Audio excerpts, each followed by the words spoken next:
Desakan Partai Golkar untuk menggelar Munaslup mulai muncul dan hal ini mencuat usai Dewan Pakar Partai Golkar melakukan pertemuan dan melihat elektabilitas Partai Golkar yang terus menurun.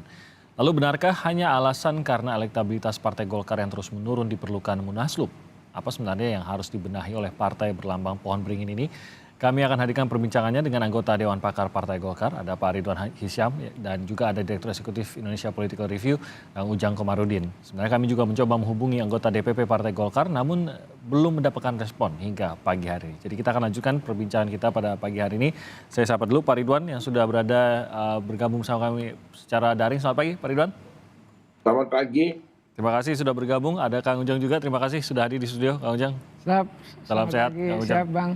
Jadi ini munculnya nih antara jadi terasa perlu tidak perlu atau bagaimana sebenarnya ini. Tapi tadi kita sudah menghadirkan mungkin logika di balik apa yang akhirnya mencuatkan Munaslup ini yang dikabarkan sudah mulai ada dukungan menuju ke arah sana. Tapi di sisi lain juga apakah dukungan itu dari dalam partai sendiri sudah terbentuk dan seberapa besar probabilitas ini akan terjadi. Saya ke Kang Ujang terlebih dahulu. Apakah memang momen ini menjadi momen di mana kalau Golkar bisa dibilang ada urgensi pada saat ini harus ada perbaikan besar-besaran, terutama menjelang 2024, ataukah menurut Anda ini kan kalau kita bisa bilang ada sedikit gejolak nih di dalam partai. Apakah justru akan bisa melukai elektabilitas Golkar di 2024 nanti, Kang Ujang? Yang pertama begini, Bang. Ini kan Golkar ini bukan yang pertama. Lihat saja ketika 2014. Bahkan terpecah jadi dua. Ada Munas Bali dan Munas Ancol.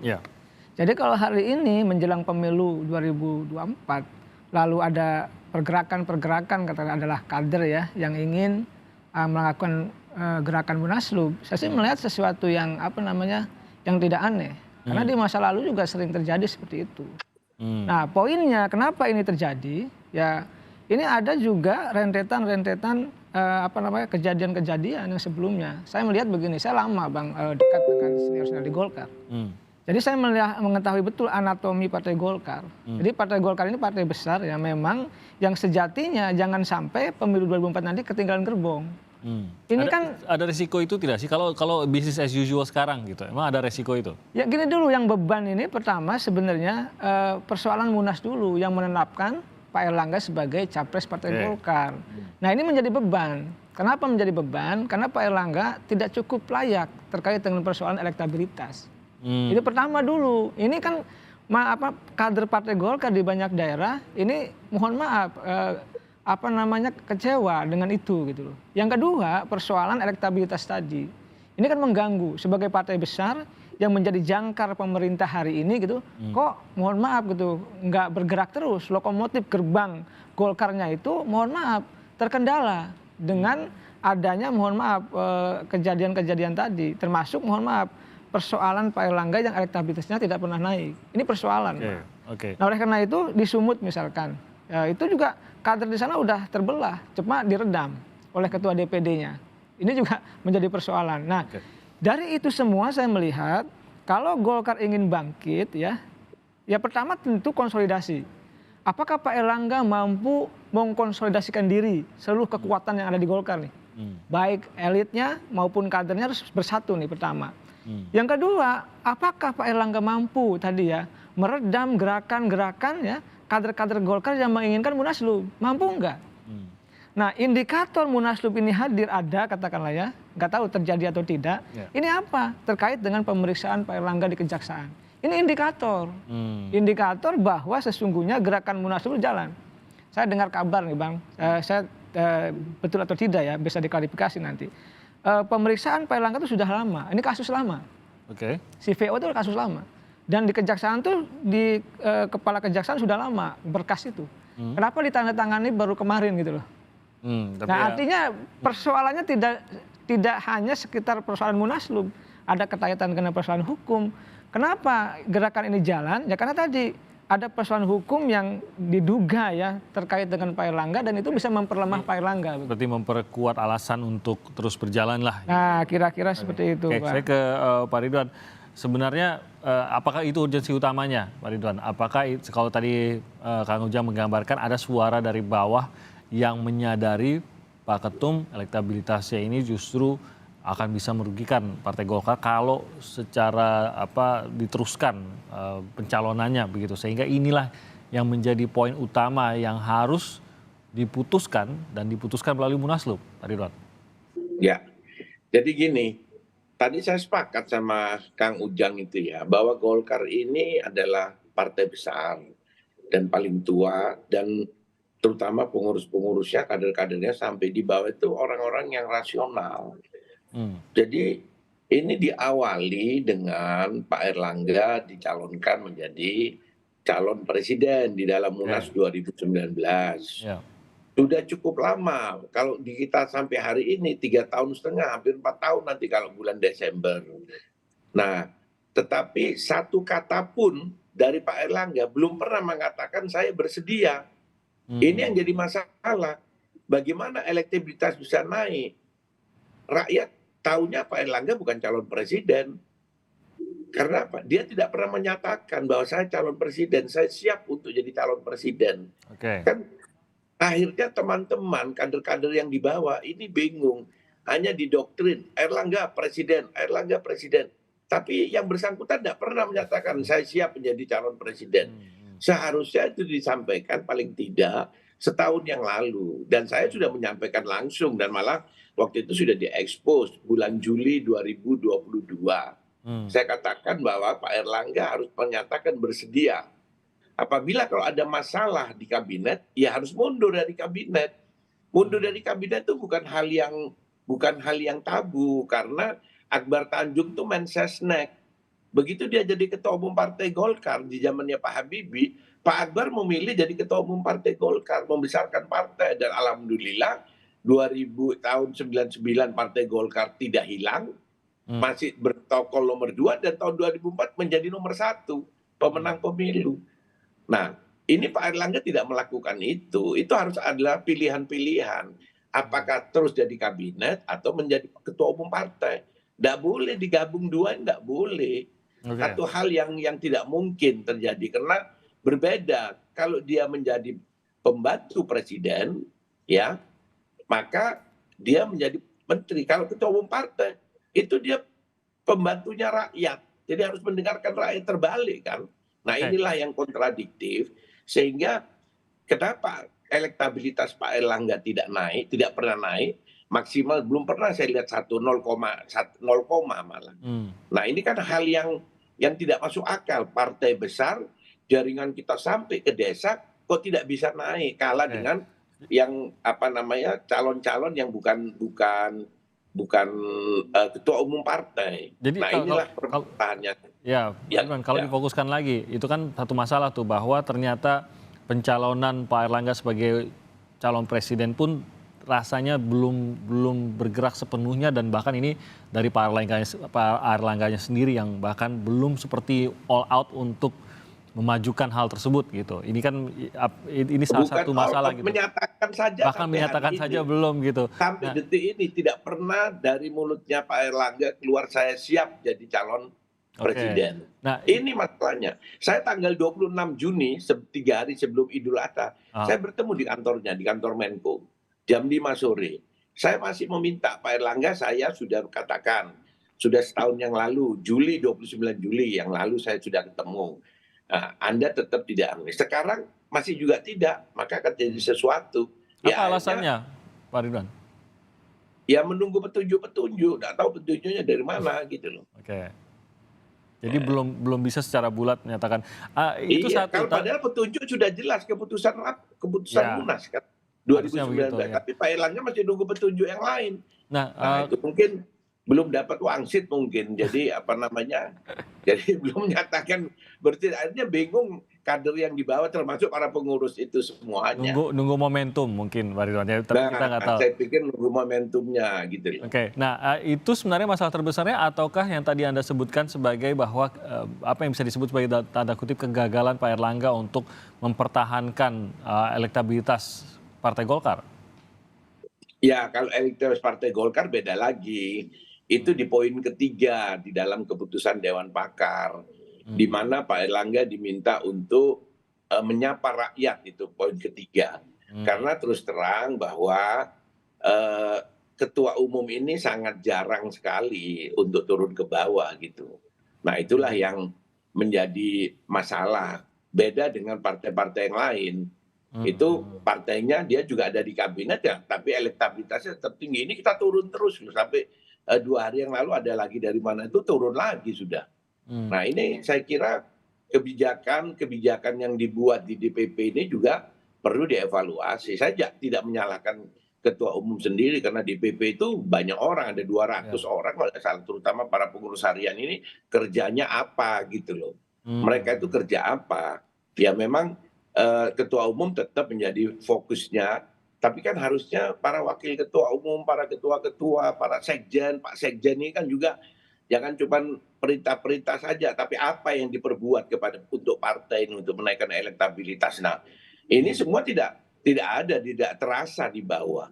Saya saja kader yang ada di Jawa Timur belum pernah Pak Erlangga turun secara khusus untuk ke daerah-daerah, itu belum ada. Kalau pernah datang sekali tuan peresmian kantor atau kegiatan eksekutif yang nanti sorenya acara Golkar, itu pun juga sangat minim sekali selama hampir 4 tahun ini. Kalau kader setahu saya memang bergerak terus di bawah gitu. Jadi sebenarnya bukan pergerakan kader yang dimasalahkan ya, tapi ya ketua umumnya yang tidak yang kurang sering bergabung bersama kader ke bawah gitu ya, Pak Ridwan.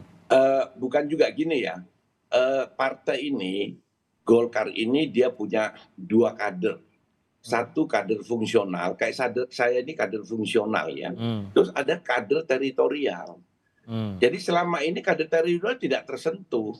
Kader teritorial itu harus yang bekerja adalah DPP, DPD 1, DPD kabupaten kota. Itu yang bekerja. Nah ini tidak bekerja ini. Jadi yang bekerja di anggota DPR kayak saya untuk bikin kegiatan. Nah kader-kader fungsional saja, teritorialnya tidak pernah tersentuh. Makanya setiap pemilu ya terakhir, terutama pemilu 2019 kemarin, orang yang mencoblos partai Golkar tidak lebih dari 20% yang coblos partai. Yang mayoritas 80% mencoblos orang. Makanya suara Golkar itu turun terus. Dari zaman Akbar Tanjung 126 kursi, turun jadi 109, turun 91, kemarin turun jadi 85. Kalau ini tidak dirubah strategi pemenangan pemilunya Partai Golkar, saya yakin 2024 akan turun lagi. Saya sudah memprediksi tinggal 70 kursi, 70-an kursi. Itu saya sampaikan kepada Ketua Dewan Pembina, dalam hal ini Bang Ical, saya sudah ketemu. Ke Pak Akbar Tanjung sudah, ke Pak Agung Laksono bolak-balik, karena saya ini kan anak buahnya di Dewan Pakar. Nah malah ke Opung saya tidak pernah, karena memang saya kan jarang bertemu dengan Opung, meskipun saya dengan Opung LBP itu sudah lama, mulai tahun 90-an saya sudah kenal pada saat Opung menjadi Danrem, saya Ketua Umum HIPMI Jawa Timur pada waktu itu. Oke, saya ke Kang Ujang, benarkah yang dilihat itu Kang Ujang, bahwa kalau saya sih sederhana bangetnya nih Kang Ujang, melihatnya bahwa ada kecemburuan partai yang ingin lebih diperhatikan gitu. Karena kan ada 2 posisi tadi Pak Ridwan menggambarkan, menjadi Menko dan sekaligus juga menjadi ketua umum partai. Sibuknya itu partai inginkan lebih banyak kehadiran Pak Erlangga gitu. Karena partai dalam kondisi yang tadi disebutkan, yang dalam kondisi terus menurun nih elektabilitas maupun kursinya gitu. Apakah Anda melihat ini yang menjadi polemik juga? Ya betul, Bang. Begini ya, Golkar rasional. Dalam konteks survei ya yang katakanlah turun hari ini sampai 6%, itu semua kader Golkar gundah gulana. Ketika partainya turun elektabilitasnya, misalkan nanti perolehan suaranya pun sama di 2024 turun, itu kebesaran Golkar akan menurun, akan kecil, dan bergaining politiknya menjadi rendah. Ini menjadi kegelisahan bersama dari seluruh kader Golkar seluruh Indonesia. Saya meyakini. Tadi jaringan yang luas, kekuatan yang besar gitu, menjadi jangkar pemerintah. Masa iya gitu ya, dalam konteks Pak Erlangga sebagai Menko Ekonomi ya tidak mampu gitu untuk mengangkat elektabilitas sendiri termasuk partai Golkarnya. Ini kan ada sesuatu yang harus dievaluasi kalau saya objektif saja dalam menilai itu. Nah saya pernah diskusi juga Bang dengan beberapa anggota DPR Golkar, saya kenal dekat. Nah, dulu saya pernah di fraksi Partai Golkar, bahkan saya pernah jadi staf khusus ketua DPR dulu 2016 ya. Saya tahu persis ada yang mengeluh kemarin anggota DPR Golkar ketemu saya gitu. Ini di belakang layar aja Bang. Katakan ketika Pak Erlangga turun, itu mereka tidak mengontak anggota DPR-nya yang di dapil itu gitu loh. Oh ya? Iya, ini pengakuan mereka. Bahkan anggota DPR itu nangis-nangis. Katanya kenapa? Merasa tidak diakui. Ini problem. Oleh karena itu ya saya meminta ya kita semua ya, saya sebagai pengamat gitu, untuk membesarkan Golkar, membangun soliditas itu. Pak Erlangga turun gitu ya, ya hubungin anggota DPR di wilayah itu untuk membesarkan bersama. Ya ini yang harus menjadi evaluasi gitu loh. Jangan sampai ini waktu sudah mendekat, hanya tinggal 8 bulan lagi gitu ya. Lalu Golkar ribut dengan internalnya sendiri. Ini evaluasi total menurut saya. Masih ada waktu untuk Pak Erlangga bergerak kalau misalkan tadi sebenarnya kan dari Dewan Pakar juga sudah mengeluarkan poin-poin yang cukup jelas. Salah satunya tadi poin 3 tadi ya, di mana Pak Erlangga itu akan lebih banyak bersentuhan dengan masyarakat. Masih ada waktu untuk memperbaiki itu. Ya tentu. Ini kita bicara misalkan pendaftaran capres-capres di Oktober.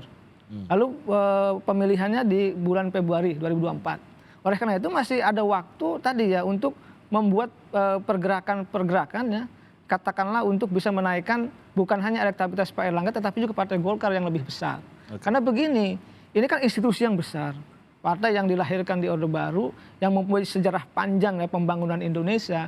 Masa iya dalam berjalannya waktu, dalam pemilu menuju pemilu yang modern ya, yang dimana pemilihnya pemilih milenial yang paling banyak, masa Golkar turun suaranya. Ini kan menyedihkan. Oleh karena itu ya saya sebagai anak bangsa tentu perlu berkepentingan untuk menjaga semua institusi partai itu bisa bersaing secara sehat termasuk bisa menaikkan aktivitas masing-masing. Nah, ini penting Bang untuk menjaga demokrasi kita tetap sehat. Kalau Partai Golkarnya tetap besar gitu ya, tetap memiliki bergaining kekuatan yang besar di parlemen, itu kan bagus juga untuk perbangunan bangsa ke depan. Pak Ridwan tadi kalau dikatakan Kang Ujang, ia percaya kalau memang ada keinginan dan memang ada strategi baik yang dikembangkan, mungkin mengikuti juga apa yang diarahkan oleh Dewan Pakar untuk lebih menyentuh kepada masyarakat.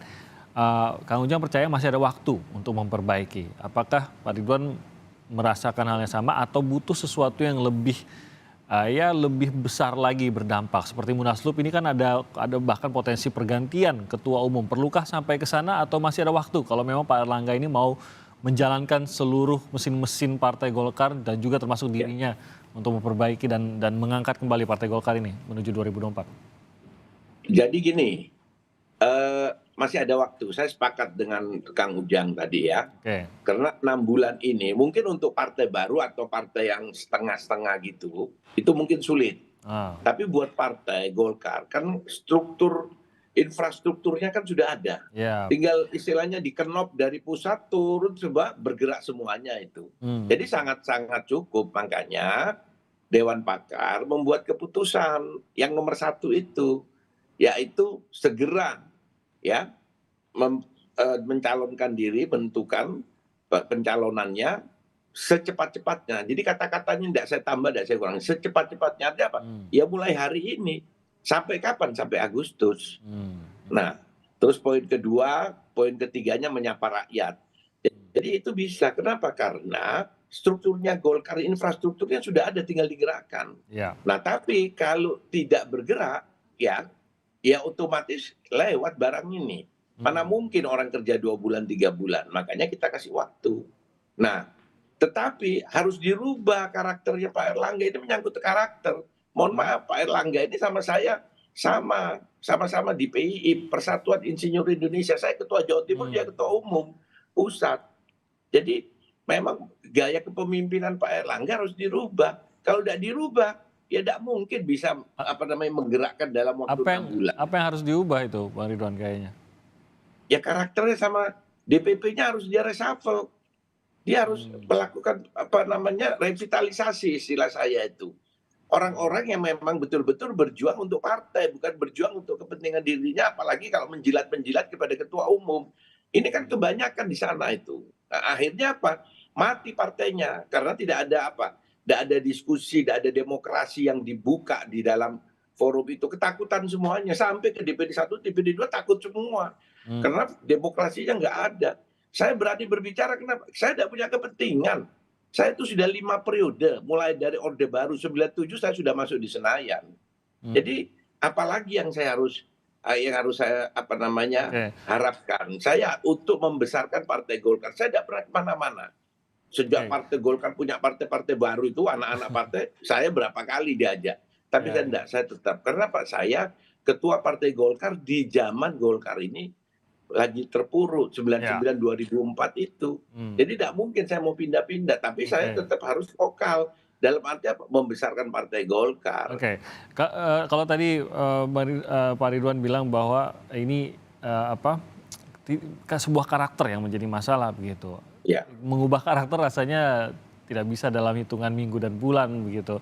betul. Apakah masih bisa Pak Airlangga ini yang diharapkan untuk mengubah karakter tadi ini diharapkan dari sisi Pak Ridwan lah ya dan teman-teman yang mendukung perbaikan ini bisa mempercayakan Pak Airlangga akan mengubah karakter ini lebih terbuka lagi kepada masyarakat, lebih terbuka lagi ke bawah di Dewan Pengurus di daerah? Kalau saya karakter tidak bisa dirubah dalam waktu sekejap. Tapi dia melakukan revitalisasi. Para pengurusnya harus diambil aktivis-aktivis yang pemberani, penakluk, sang penakluk. Istilah saya itu kayak Al-Fatih itu loh pada waktu menaklukkan Konstantinopel. Jadi bukan orang-orang yang menjilat-menjilat. Kalau yang menjilat-menjilat ya sama semua. Makanya saya bilang dicari siapa pemimpin yang bisa menaikkan Golkar 6 bulan. Ya cari pemimpin yang super hebat, saya bilang gitu. Itu statement saya. Pemimpin super hebat. Kemarin Rossi kan juga nanya kan ke Pak Luhut. Kenapa Anda disebut super hebat sama Ridwan Hisham? Nah, tidak tahu dia bilang gitu. Kenapa saya bilang Luhut? Kenapa Luhut ini saya kenal 30 tahun yang lalu masih Danrem Madiun. Di Surabaya saya ketua umum HIPMI pada waktu itu. Saat itu Opung ini menaikkan suara Golkar 90% di daerah Residen Madiun itu. Ada berapa kabupaten. Padahal secara nasional masih waktu itu 60%. Tapi Opung bisa 90% dengan menggerakkan kader teritorial. Waktu itu pangkatnya masih kolonel. Makanya saya bilang super hebat. Nah, kalau Erlangga bisa, ya tidak perlu ada Munaslup kan. Erlangga saja yang mimpin terus sampai 2024. Tapi dengan syarat harus melakukan revitalisasi.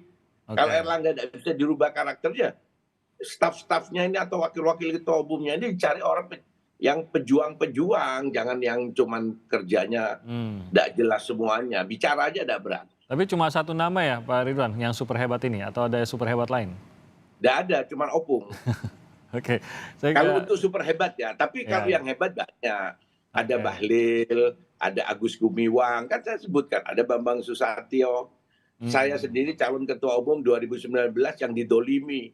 Langsung diaklamasi padahal tinggal 2 calon, Erlangga dan saya. Tapi pimpinan Munas tidak membuka kesempatan. Padahal saya ini melalui proses pendaftaran, diverifikasi. Tapi pada saat Munas seharusnya pemilihan tanggal 5 diajuin tanggal 4. Saya dibuang begitu saja. Nah ini kan proses-proses demokrasi yang cacat di dalam Munas Partai Golkar 2019. Tapi saya tidak melakukan penuntutan. Kalau itu teman-teman banyak minta di PT UN itu. Munas Golkar 2019. Saya bilang enggak. Saya disampaikan oleh Bang Akbar, Ridwan kita besarkan partai. Bang Ical juga bilang sama saya, jangan Ridwan. Nanti kita terbelah lagi seperti zaman Ical dan Agung. Akhirnya saya tidak melakukan apa-apa. Saya tunggu dukungan. Saya ngalah. Tapi saya tunggu. Bagaimana hasil Munas 2019 ternyata ya amburadul. Dan saya mengeluarkan statement loh pada saat itu sebelum didok itu calon presiden saya bilang saya tidak setuju. Ada itu. Tapi ya karena tadi itu semua harus bertanggung jawab di dalam peserta Munas 2019 itu menentukan Erlangga sebagai calon presiden.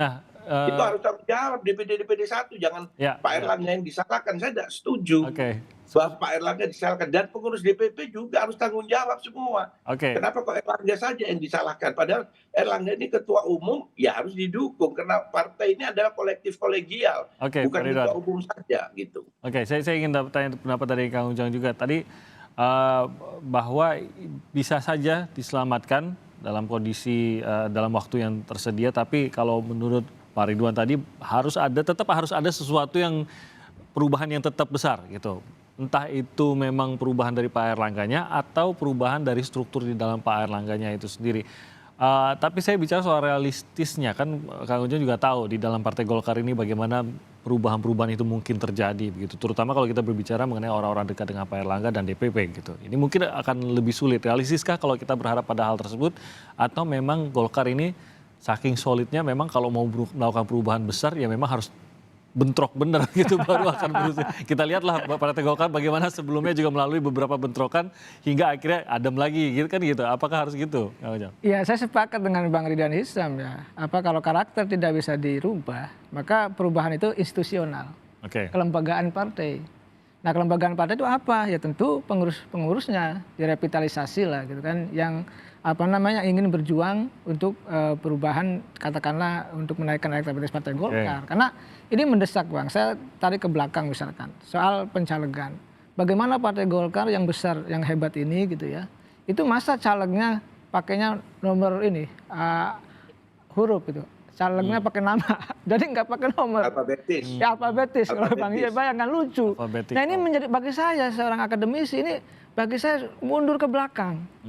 Ada apakah gitu loh? Oleh karena itu ini penting untuk kita koreksi ya dan mengevaluasi diri dari seluruh kekuatan komponen Partai Golkar.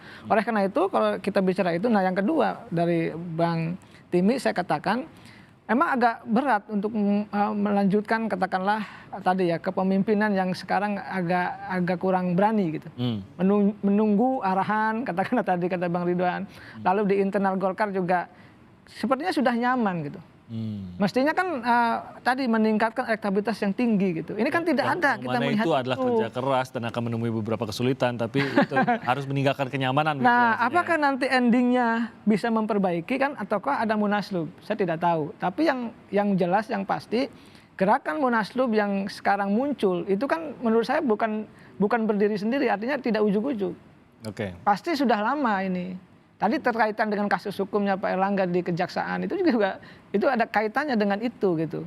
Oleh karena itu saya melihat bahkan saya dengar gitu ya di DPP Golkar sendiri sudah menanyakan ke KPU. Bagaimana ini bisa enggak kalau PLT kata pelaksana tugas. Kalau seandainya munaslup terlaksana, ya sudah sampai. Saya sampai cek kok. Ternyata ada kejadian juga di P3. Kan P3 Pak Mardiono PLT artinya bisa.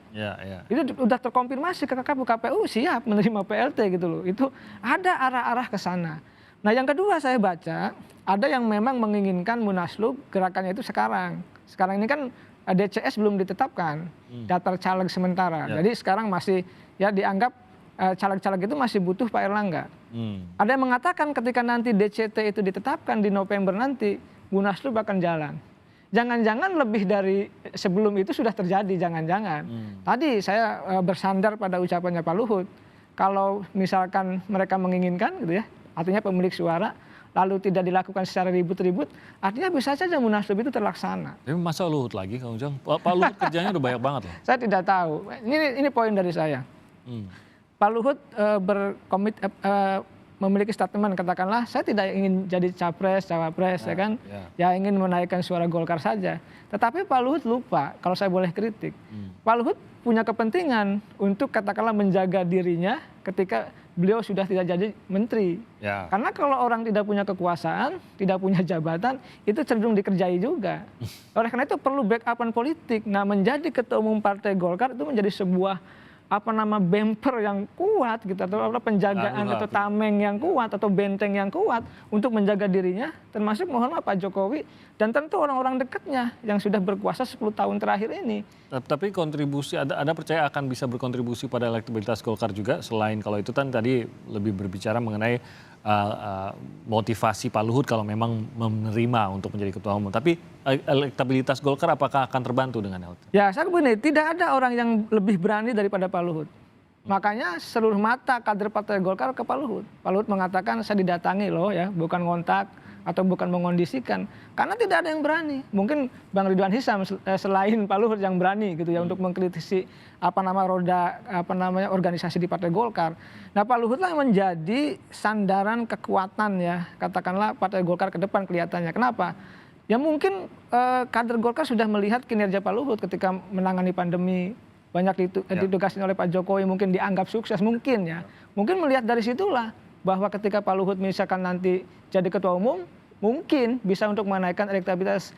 Nanti kejadian atau tidak kan lain hal. Ini kelihatannya gerakan-gerakan itu terus kencang dan kuat arahnya mungkin ke Pak Luhut tadi sebagai ketua umumnya. Tapi ya istilahnya data yang dimiliki rekam jejaknya seharusnya berkontribusi positif, seharusnya begitulah ya. Kira-kira gitu ya. Oke, saya ke Pak Ridwan, kalau memang ini akan didorong untuk ke Munaslup. Berarti kan harus ada komunikasi dengan DPD dan pihak-pihak yang berkepentingan dan memiliki kewenangan untuk pelaksanaannya begitu. Ini sudah ada yang bergerakkah atau bagaimana Pak Ridwan? Kalau DPD 1, saya kan mantan ketua DPD 1 ya. Jadi jangan diharapkan DPD 1 mengeluarkan statement. Jangan diharapkan, tidak mungkin lah, karena Golkar itu partai solid. Nah, jadi memang kalau ada terjadi sesuatu, itu memang lebih banyak karena faktor-faktor dari Erlangganya sendiri. Kalau dia menyadari bahwa iya ini apa yang disampaikan Dewan Pakar ini adalah benar, apa yang saya sampaikan benar. Ya dia supaya untuk memberikan jalan yang mulus Partai Golkar ini, ya mengundurkan diri. Begitu mengundurkan diri kan selesai. Jadi kalau tadi seperti pernyataan... Apalagi satu lagi ada tadi Kang Ujang, hari ini kan diperiksa lagi sama kejaksaan. Ini bukan menaikkan elektibilitas Partai Golkar, tambah aja blok ini. Saya khawatir malah tidak lolos dari parliamentary threshold ini. Sudah 6%. Nah, itu jadi, ini kan hal yang mengkhawatirkan. Jadi kesadaran dari Pak Erlangga, kalau DPD 1 tidak mungkin, sudah saya kasih tahu. Sekarang sudah diperintah semua DPD 1 harus bikin pernyataan. Itu kan banyak pernyataan DPD 1. Itu verbal semua, itu semu. Habis dia keluar pernyataan, nelpon. Bukan saya saja, itu macam-macam lah. Saya bikin ini karena diperintah dari DPP harus bikin pernyataan untuk mendukung kita harus solid. Jadi instruksi semuanya. Tidak mungkin mereka, apalagi mereka punya kepentingan. Para ketua DPD itu kan punya kepentingan jadi gubernur, jadi bupati, jadi wali kota, terus jadi anggota DPR. Ini kan semuanya, mereka berani sekarang, ya tidak mungkin. Jadi di tengah menanti DCT ini menjadi sangat sensitif gitu ya? Nah ya itu dia. Kalau setelah DCT Munaslup, ya sudah, tinggal masuk jurang semua itu. Jadi apa atau yang... jurang di dalam pemilu 2024, kalau baru nanti nunggu DCT. Saya terus terang, saya ini arek ya, maksudnya arek Surabaya. Pada saat 2004 kejadian waktu Golkar dihabisin itu, malah mau dibubarkan. Teman-teman Jawa Timur itu berjuangnya bukan main-main dibandingkan lain. Kita 22 kantor dibakar saat itu. Satu kantor terbesar di provinsi saat itu. Tapi semua kader-kader itu saya ajari militan. Saya bikin 120.000 kader teritorial waktu itu. 4 tahun saya keliling untuk menaikkan suara Golkar. Akhirnya pemilu Golkar, kami di Jawa Timur naik 45%, Bang Akbar Ketua Umum 2004 naik kita jadi nomor 1. Jadi tidak bisa, kader teritorial itu harus digarap oleh DPP. Ini tidak disentuh sama DPP. Yang disuruh kerja anggota DPR. DPR di provinsi, kabupaten kota, diperintah terus. Lah terus untuk apa semua orang bisa jadi ketua umum DPP atau jadi DPP? Tidak perlu orang-orang yang hebat kan. Itu kan mereka harus bisa turun. Kita cari figur-figur kayak Akbar Tanjung itu yang setiap minggu ada di lapangan. Mulai Jumat, Sabtu, Minggu Bang Akbar itu di lapangan. Masuk di kabupaten sampai ke desa. Bersama pengurus lainnya kan. Ada Mas Agung waktu itu. Banyak lah, ada almarhum Joyo Adikusumo. Itu rata-rata kan meninggal semua sudah. Zaman-zaman itu. Nah kita butuh orang-orang pengurus yang memang harus turun. Nah ini ketua umumnya tidak turun, yang lain ya cuman urus diri sendiri. Ini masalahnya. Jadi Pak Ridwan, kalau tidak ada perubahan dari Pak Erlangga dan tidak ada tanda-tanda mengikuti masukan dari surat Dewan Pakar tadi, apa yang bisa dilakukan? Apalagi kalau Munaslup ini belum kelihatan hilalnya begitu. Kalau hilalnya itu biasanya kalau beda sama Saudi beda sehari 2 hari. Jadi ya sabar mungkin aja dalam gitu waktu dekat. Kalau saya kalau ditanya kapan Munaslup, saya tidak bisa bilang. Tapi karena Mas Timothy bilang hilal, ya berarti dalam waktu dekat itu. Karena hilal tidak mungkin beda setahun 2 tahun. Ya. Bisa-bisa cuma hitungan hari saja. Oke.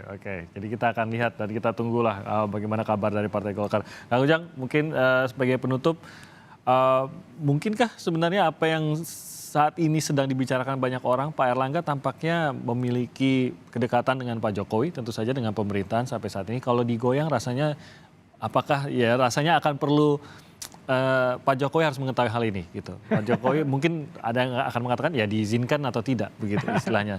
Mungkin saja ini pemikiran beberapa pihak. Mungkinkah ini akan digoyang Pak Erlangga ini? Ini begini Bang, Golkar itu pemiliknya RI1 memang betul. Setiap ketua umum Golkar ketika bersaing dulu di Munas itu ya gimana RI1. Kemana tahun arah? ini saja ya? Iya bukan tahun ini saja. Nah terkait dengan Pak Erlangga, saya dapat kabar ini Bang di internal Pak Erlangga. Katanya Pak Jokowi juga sudah tidak mau menjagain Pak Erlangga. Ini gosip dari Kang Ujang aja nih ya. Kita ya boleh diklarifikasi. Saya perlu catatan, saya belum verifikasi. Apa indikasinya? Kejaksaan mau periksa. Kasus lama. Kasus yang lama mau periksa. Artinya kan ada yang dorong. Siapa yang dorongnya saya tidak tahu. Nah ini kan bagian daripada gerakan-gerakan yang munaslup lah. Secara politik. Jadi saya melihat apa yang saya dapatkan informasi itu ya menurut saya ya seakan-akan pembenarannya pada saat melihat itu gitu ya. Dan itu Mas Timothy, saya Ridwan. bisa ini potong sedikit Kang Ujang, mohon maaf ini. Ya silakan Bang. Jadi Golkar itu punya doktrin namanya karya siaga gatra praja atau karya kekaryaan. Itu sejak awal sampai hari ini tidak berubah meskipun Golkar sudah menjadi partai Golkar.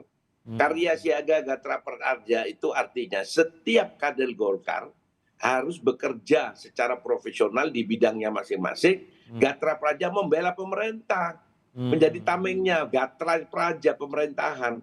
Jadi siapapun ketua umum partai Golkar, panglima tertingginya pasti presiden. Orang dia di dalam rangka untuk menjaga pemerintah kok. Jadi tadi Kang Ujang benar bahwa ya Pak Jokowi. Jadi bukan siapa-siapa. Dan Erlangga terpilih itu ya Pak Jokowi memberi restu. Coba pada waktu itu Pak Jokowi memberi restu saya yang terpilih. Nah itu. Cuman salahnya teman-teman Munas pada waktu itu, dia lupa dengan paradigma baru Golkar, bahwa Golkar ini adalah partai yang demokratis. Jadi apa yang diperintah oleh RI1 dimakan telan-telan, tidak boleh ada yang maju. Harus aklamasi. Nah itu salah. Harusnya partai Golkar demokratis. Prosesnya demokratis Prosesnya saja. tetap demokratis. Artinya nanti bahwa Erlangga terpilih, oke. Dan saya ngerti itu. Pasti saya akan di dalam proses itu akan mundur. Malah yang lain dimundurkan. Saya tidak mau waktu itu mundur. Saya bilang salah apa saya disuruh mundur. Saya ini sama Erlangga kalau masalah pengalaman partai, saya lebih berpengalaman, lebih lama. Saya pernah menjadi pemimpin partai Golkar di provinsi. Nah itu kenapa harus mundur. Jadi demokrasi yang dilakukan pada saat Munas Golkar 2019 itu tidak dijalankan. Padahal kita sudah masuk kepada paradigma baru partai Golkar. Golkar partai demokratis, Golkar partai yang modern, Golkar partai yang mandiri, terus partai yang mendengarkan suara dari bawah. Dulu zaman Pak Harto kan dari atas. Baik, Pak Ridwan, ini kita jadi paham kenapa selalu kalau membicarakan Golkar itu seperti seakan-akan tempatnya itu di sisi pemerintah, yaitu partai pemenang begitu loh, selalu berpihak pada partai yang pemenang gitu ya. Anggaran dasar, anggaran rumah tangga. Nah itu dia, jadi kita kebayang. Jadi pada waktu Gus Dur terpilih jadi presiden, kita pendukungnya Gus Dur. Habis itu Bu Mega, ya kita dukung Bu Mega. Kalau SBY memang dulu kan Golkar, ya kan. Berarti fitur itu siapapun terpilih, siapapun presidennya, karena itu doktrin Golkar. Kalau tidak, rubah dulu ADRT Golkar. Dan siapapun ketua umumnya pasti sikap Golkar terhadap hal itu pasti akan sama. Setidaknya kita dapatkan gambaran itu gitu ya. Baik, Pak Ridwan terima kasih banyak atas waktunya. Kang Ujang juga terima kasih. Sama-sama Bang. Waktu banyak kita dalami lagi tadi ke sana. Sekali lagi kita sudah mencoba mengundang dari pihak DPP Partai Golkar, namun sampai saat ini belum mendapat kabar balik, sehingga mungkin kita berikan kesempatan dalam lain kesempatan untuk bisa memperbincangkan hal yang sama. Kita lihatlah bagaimana nanti hilalnya Munaslup ini. Kita berterima kasih sekali lagi. Pak Ridwan salam sehat dan juga Kang Ujang salam sehat. Sampai bertemu lagi dalam salam sehat. Selamat pagi.